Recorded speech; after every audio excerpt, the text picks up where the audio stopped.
Oyma alsam Чыңгызды, ойлаймы бүткүл Кыргызды, отурсам Чыңгыз жанына, өзүмдү сезем сыймыктуу, акындан ашкан акын бул, алмаз учкан закын бул, 10 000 жыл турса датпас, окумушта жок алтын бул, келбети айтсам мадашпай, кеңди кең кол таластай, кең көкүрөк, кең далы, турушум Айкүл Манастай.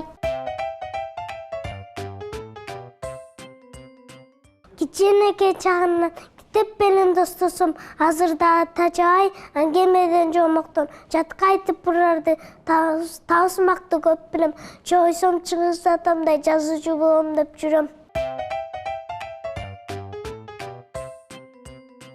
Талим берип, аңгеме айтылуу, тарбия алып каар менен катылуу, табият менен сүйлөштүрүп дилдерди, таш чайнанын тек бейне саркылуу, ак барадай сыздап энен жүрөгү, кыза алма биздин бакча түнөгү, эх Жемилия, Даниярды ээрчиген, кыяматта сүйүп кал күнөөбү.